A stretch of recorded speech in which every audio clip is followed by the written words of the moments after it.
Welcome to జెస్ institute. అందరికీ నమస్కారం. జెస్ institute YouTube ఛానల్లో ఈరోజు నుండి న్యూస్ పేపర్లో వచ్చినటువంటి విద్యా ఉద్యోగ సమాచారం మరియు కరెంట్ అఫైర్స్ సంబంధించినటువంటి విషయాలు ఇవన్నీ కూడా జెస్ ఇన్స్టిట్యూట్ అనే యూట్యూబ్ ఛానల్ ద్వారా మీకు అప్లోడ్ చేయబడుతుంది. కాబట్టి ప్రతి ఒక్కరూ మన ఛానల్ను సబ్స్క్రైబ్ చేసుకొని లైక్ చేయండి, షేర్ చేయండి. ఈరోజు కరెంట్ అఫైర్స్ సంబంధించిన విషయాలు చూసినట్లయితే నేషనల్ డెంగీ డే మే 16న ఈరోజు నేషనల్ డెంగీ డే. అదేవిధంగా యూపీఎస్సీ కొత్త చైర్మన్ రావడం జరిగింది. అదేవిధంగా మన దేశంలోని తొలిసారిగా నెలవారీ నిరుద్యోగ గణాంకాలు. భారత చెస్ 86వ గ్రాండ్ మాస్టర్గా శ్రీహరి. అదేవిధంగా 12,600 కోట్లతో తెలంగాణలో పథకం అయితే అమలుకు మార్గదర్శకాలు విడుదల చేయడం జరిగింది. 18న సింగరేణిలో జాబ్ మేళా. వీటి గురించి అయితే ఇప్పుడు క్లియర్గా ఒక్కొక్క అంశం గురించి చూద్దాం. మొట్టమొదటగా ఈరోజు మే 16న ఇంపార్టెన్స్ ఏంటంటే నేషనల్ డెంగ్యూ డే. భారత ప్రభుత్వ ఆరోగ్య కుటుంబ మంత్రిత్వ శాఖ సిఫార్సుల ప్రకారం మన దేశంలో ఏటా మే 16న నేషనల్ డెంగ్యూ డేగా నిర్వహిస్తారు. డెంగ్యూ డే దోమకాటు వల్ల సంభవిస్తుంది. ఇది అంటువ్యాధి. ఈ వ్యాధి రాకుండా తీసుకోవాల్సిన ముందస్తు చర్యలపై ప్రజల్లో అవగాహన కల్పించడం, వ్యాధి సోకినప్పుడు తీసుకోవాల్సిన జాగ్రత్త చైతన్యపరచడం ఈ రోజు యొక్క ముఖ్య ఉద్దేశం. ఏంటిదంటే ముందస్తు చర్యలపై ప్రజల్లో అవగాహన కల్పించడం, వ్యాధి సోకినప్పుడు తీసుకోవాల్సిన జాగ్రత్తలపై చైతన్యపరచడం ఈ రోజు యొక్క ముఖ్య ఉద్దేశం. డెంగీకి కారణం ఫ్లేవీ వైరస్ పేరు గుర్తుపెట్టుకోండి. ఫ్లేవీ వైరస్. ఏడిస్ ఈజిప్ట్ దోమ దీనికి ప్రధాన అతిథి. ఈ దోమ మనుషులకు కుట్టినప్పుడు వైరస్ శరీరంలో ప్రవేశిస్తుంది. ఈ వైరస్లో 4 రకాలు ఉన్నాయి.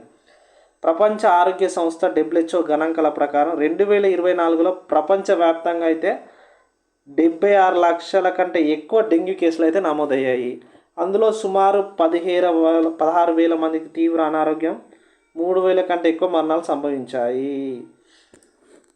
90కి పైగా దేశాల్లో ఈ వ్యాధి ప్రాబల్యం అయితే ఎక్కువగా ఉంది. కేంద్ర ఆరోగ్య మంత్రిత్వ శాఖ గణాంకాల ప్రకారం 2024లో మన దేశంలోనైతే 2,33,519 డెంగ్యూ కేసులు అయితే నమోదు అయ్యాయి. 297 మంది మాత్రం మరణించడం జరిగింది.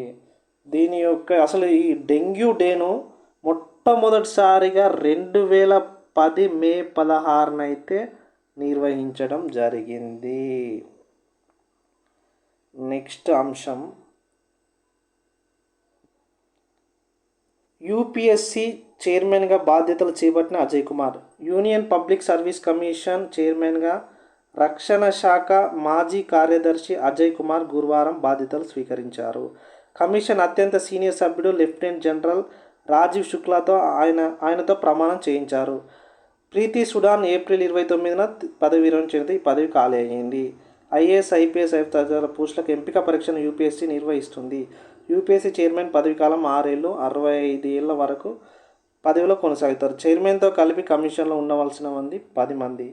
10 మందికి గాను ప్రస్తుతం 8 మంది ఉన్నారు. యూపీఎస్సీకి కొత్త చైర్మన్ ఆయన పేరు అజయ్ కుమార్.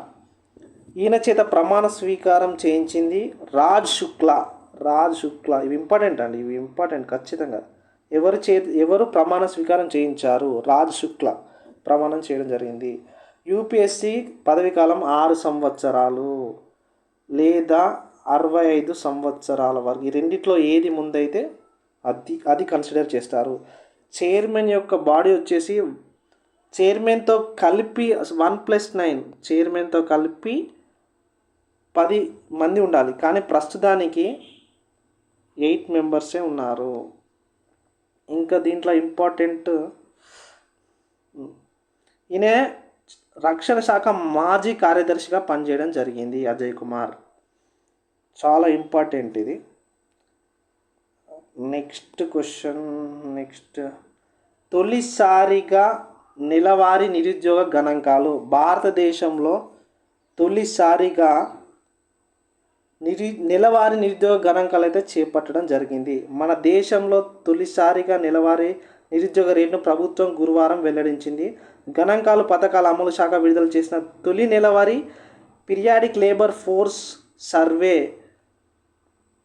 ప్రకారం ఈ ఏడాది ఏప్రిల్లో నిరుద్యోగ రేటు 5.1% నమోదైంది. దేశంలో ఉద్యోగాలకు అర్హత ఉన్న వ్యక్తుల్లో ఎంత శాతం మంది నిరుద్యోగంతో ఉన్నారో సత్వరం తెలుపడం ఈ నివేదిక లక్ష్యం. ఇప్పటిదాకా త్రైమాసికం, వార్షికం గణాంకాలనే ప్రభుత్వం విడుదల చేసింది. కరెంట్ వీక్లీ స్టేటస్ రూపంలో సేకరించిన తాజా గణాంకాల ప్రకారం భారతదేశంలో తొలిసారిగా నెలవారీ నిరుద్యోగ గణాంకాలు అయితే రిలీజ్ చేయడం జరిగింది. ఏప్రిల్ మంత్ చూసుకుంటే నిరుద్యోగం 5.1% ఉంది. 5.1. ఇక్కడ చూడండి, చాలా ఇంపార్టెంట్ ఇవి. మహిళలకు అయితేనేమో 5%, అదే పురుషులు అయితేనేమో 5.2%. సెకండ్ 15 నుంచి 29 సంవత్సరాల వయసున్న నిరుద్యోగ రేటు 13.8% ఉంది.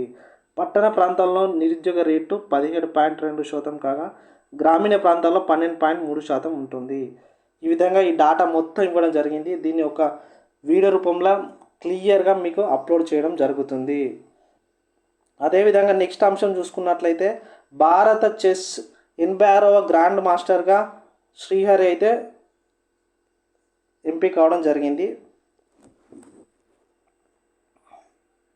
ఏడాది విరామం తర్వాత భారత్ చెస్లో మరో ప్లేయర్ గ్రాండ్ మాస్టర్ జీఎంగా అవతరించాడు. తమిళనాడు చెందిన 19 ఏళ్ల ఎల్ఆర్ శ్రీహరి భారత్ నుంచి 86వ గ్రాండ్ మాస్టర్ గుర్తింపు పొందడం అయితే జరిగింది. దీంట్లో ఇంపార్టెంట్ 86వ గ్రాండ్ మాస్టర్ పేరు ఎల్ఆర్ శ్రీహరి. ఈయన ఏ రాష్ట్రానికి చెందినవాడంటే తమిళనాడు.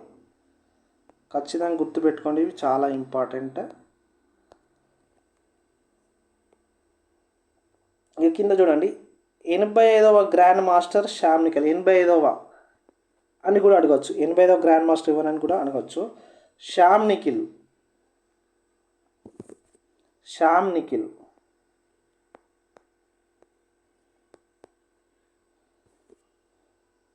నెక్స్ట్ అంశం 12,600 కోట్లతో ఒక పథకం అయితే తీసుకురావడం జరిగింది తెలంగాణ ప్రభుత్వం. ఆ పథకం పేరేం పేరు అంటే ISISGJV.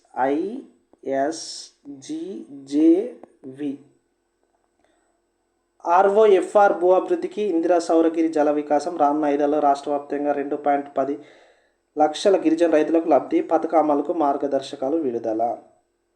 అటవీ హక్కుల చట్టం 2000 కింద గుర్తింపు పొందిన గిరిజన రైతుల భూముల సమగ్ర అభివృద్ధికి రాష్ట్ర ప్రభుత్వం సరికొత్తగా ఇందిరా సౌరగిరి జల వికాసం పథకాన్ని అమలు చేయనుంది. దీనికి సంబంధించిన మార్గదర్శకాలు, నిధుల కేటాయింపులు తదితర వివరాలతో కూడిన ఉత్తర్వులను గిరిజన సంక్షేమ శాఖ కార్యదర్శి శరత్ గురువారం విడుదల చేశారు. దీంట్లో ఇంపార్టెంట్ విషయాలు ఏంటిదంటే, మొత్తం ఈ పథకం ISGJV అంటే ఇందిరా సౌరగిరి జల వికాసం. ఈ పథకాన్ని అయితే 18న సీఎం రేవంత్ రెడ్డి అయితే ప్రారంభించనున్నారు. ఈ నెల 18న అచ్చంపేట నియోజకవర్గంలోని అమ్రాబాద్ మండలం మాచారం అనే గ్రామంలో సీఎం రేవంత్ రెడ్డి అయితే ప్రారంభించనున్నారు. ఈ పథకానికి 2025-26 నుంచి 29-30 వరకు 100% రాయితీతో అమలు చేస్తారు. ఇక్కడ వివరాలు ఇచ్చింది చూడండి. 5 ఏళ్ల వార్షిక ప్రణాళిక. ఈ పథకం మొత్తం 5 ఇయర్స్కి ఇవ్వడం జరిగింది. 25-26కి ఎస్టీ రైతులను 10,000, కేవలం ఇది ఎస్టీ రైతులకు మాత్రమే. ఎస్టీ రైతులో 2025-26 సంవత్సరానికి 10,000 మందిని ఎంపిక చేస్తారు. విస్తీర్ణం వచ్చేసి 27,184. బడ్జెట్ వచ్చేసి 600 కోట్లు. ఈ విధంగా 26-27 మొత్తం ఎస్టీ రైతులు 2,10,000 మంది. విస్తీర్ణం 6 లక్షల ఎకరాలు. రూపాయలు వచ్చేసి బడ్జెట్ 12,600 కోట్లు. ఈ పథకం కేవలం ఎస్టీ రైతులకు మాత్రమే వర్తిస్తుంది. నెక్స్ట్